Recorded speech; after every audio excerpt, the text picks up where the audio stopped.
I don't care about art at all. Like, what do you say to that person? Maybe I would ask why. I would say that there's something for everyone, so keep on looking. And whether it's the color, whether it's the story, whether it's the particular inspiration or background of the artist, there's always some kind of connection point that you can find that where you see yourself in that, and that'll help tie that together. What inspired you to start painting? Well, originally I really loved animation, and I really loved kinetic storytelling. Okay. And later on, I went to school at RBC, so Richard Bland, and there I took studio classes. And where there, I started with traditional canvas and paint, and I really appreciated the accessibility and affordability of acrylics. And I continued on with that still to this day. And later on, I went over to VCU, where I learned advertising. And so that's where I learned about the idea or the concept of creating with the universal human truth in mind. Okay. So, yeah, that's a little bit about that. Yeah, well, shout out to Richard Bland, right? Right over here. For kind of inspiring that first art piece. You know? Even though the medium has shifted, I still hope to use my experience as a painter to somehow translate that and work in the medium of animation. I still hope for that. Was there a specific class at Richard Bland that you had to take? Was it mandatory? Like, what was the moment that made you pursue it like more serious? Like, okay, you started at Richard Bland doing your first art piece, I assume, but then what made you do it outside of class? Because a lot of us we'll do stuff for class, right, to get an A, right? We'll study it to learn it to pass the class. But what inspires it outside of the classroom now? Like, we're not in class anymore. Honestly, when I was in school, I actually met a lovely, wonderful person, artist, activist, and curator, Helene Ruiz. And she, through her encouragement, she actually inspired me and encouraged me to show my art publicly. And so through that, I actually saw the positive reactions I had, with the positive reactions to my art. And that gave me encouragement and confidence to keep going and to take it more seriously. And to not just have it just for me, but maybe I can too have something to contribute to the space. So I guess she was your biggest influence, or? Very much so. Yeah. So she actually founded the Urban Individualist Collective. So that's a diverse collection of artists, varying from different disciplines. So thanks to that group and her guidance, I've definitely continued to continue forward on this art journey. Okay, where is she now? So she's based in Mechanicsville. Okay. Yeah. Is she still doing the same thing? Absolutely. Yeah. So grateful to her, and she's still creating art, still curating galleries and exhibitions, and still always taking artists under her wing. Petersburg has a rich history and a strong creative community. Would you agree with that? Absolutely. Okay. How does exhibiting your work here at Petersburg Public Library connect to like your artistic mission? Well, ultimately, I really appreciate that the Petersburg Library understands and encourages the power of art, and that really pushes the mission of connectivity forward. So what would you say, or what do you hope rather, what do you hope people from Petersburg and those who come here all the time, because our library is a hub, a central zone in Virginia, right? So you have the governor and his cabinet, you have people from out of town, you have people who are constantly frequenting our library. I don't want to get into all the numbers of the people, but we have a high traffic here. So not just for people who are from Petersburg, but also beyond. So what do you hope people from Petersburg and the visitors take away after seeing your art? So ultimately, I just think that in a divided time, in a time of oppositions and polarization, I just think that it's important to remember that dualities can coexist and not be in conflict. So I would say that's the overall theme of Threads of Harmony. In what ways do you see art fostering healing and belonging? Like, with your theme, how do you see art creating that? Art is often, well, can be used as a bridge. So it can foster empathy and having a specific lens through which seeing someone else's worldview can really be inspiring and educational. And I think that that overall goes back into the theme of connectivity. Okay. So when you sit down and begin a new piece of art, what does that process look like? Well, I typically partner with the Urban Individualist Collective. So as I mentioned earlier, that's the collective that I'm a part of. And doing the gallery exhibitions is typically themed shows. So I typically think about the theme, and I think about the concepts that I relate to the theme, and I often brainstorm, so whether it's mind mapping, whether it's collecting references or researching, and also thinking about my personal experience and anecdotes. And then I consolidate that and distill that through my creative lens, through my artistic eye. And then I have my concept, have my miniature painting, and then I have really flesh it out first, and then before embarking on the actual final piece. So that's really the process. Okay. So how do you balance the personal side of your work with its universal message? So the main inspiration would be a story that I have personally. And then of their overall general execution or theme through symbolism or the motifs when I would actually execute it. So that would be more universal. So for example, there's this piece that I created for a past exhibition called Suburban Serenade. And it was actually inspired by a conversation I had with a neighbor. But through the lighting and the florals and the animals, that lend itself to a more universal appeal.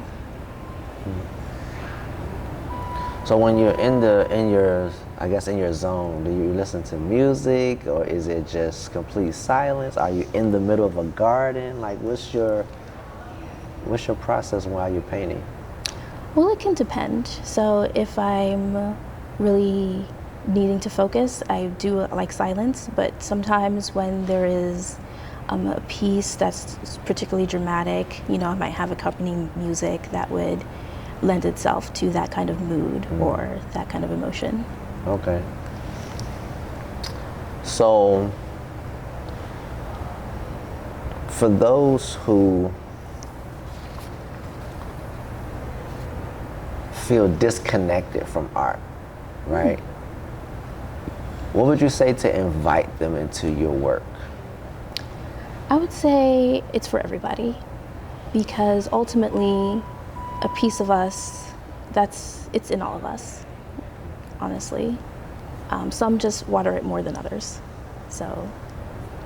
Say that again. They said some water it more than others. Like some people spend more time with it and they develop it, but really, I think there's this Italian phrase, I spent all my life to learn how to draw as a child or to see the world as a child.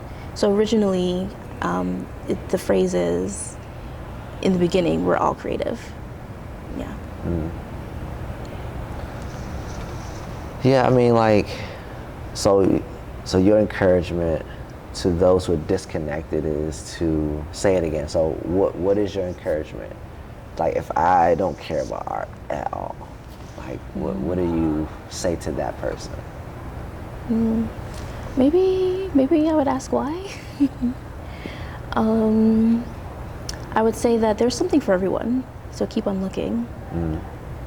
And whether it's the color, whether it's the story, whether it's the particular inspiration or background of the artist, there's always some kind of connection point that you can find that where you see yourself in that, and that'll help tie that together.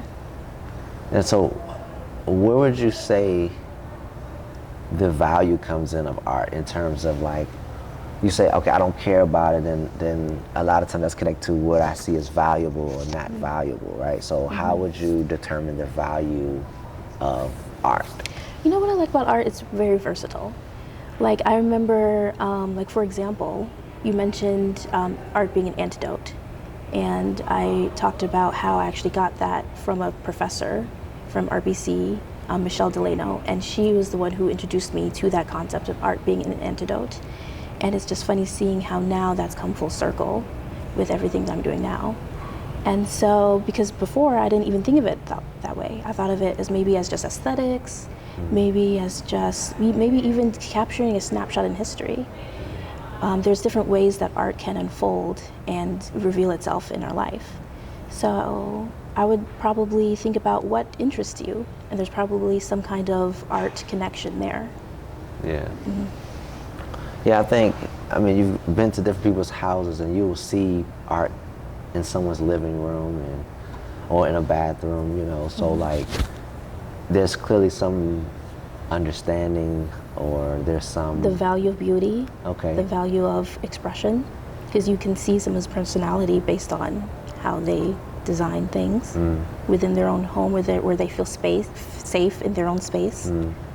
Okay. Yeah, so if you're disconnecting from art, think about the last time you've seen art at your family's or your grandma's house or your aunt's, someone, or, you know, where did you see your last art piece, I guess? Your last art piece or any of your favorite things, even if it's the NBA or a sport or something, there's some kind of artistic element that helps enhance the experience. So you may like art but not even realize it. Some of the best designs are subtle. Gotcha. Yeah, so like, would you put posters in the category of art? It takes artistry to create the poster. Yeah. And I know that one of my favorite influencers is Alphonse Mucha. And so he's a painter in the Art Nouveau period. And a lot of the motifs of femininity and florals are what helped inspired the pieces in Threads of Harmony. And he has a background in advertising and painting. Advertising and what? And painting and illustrating. So he's actually a pioneer in advertising. So, and he makes posters, so yes, I suppose so. Well, how can the Petersburg community support local artists like you? There are different gallery showings, like the second Friday for the arts that Old Town Petersburg is really encouraging. And my exhibit here for Artober. Come see it, right? Yeah, come see it. It's October 10th from 5 to 7. Looking forward to it. Always happy to be a part of the community and looking forward to really connecting with visitors. If someone walks away from your exhibit with just one feeling or one thought, what do you hope that is when they see your piece?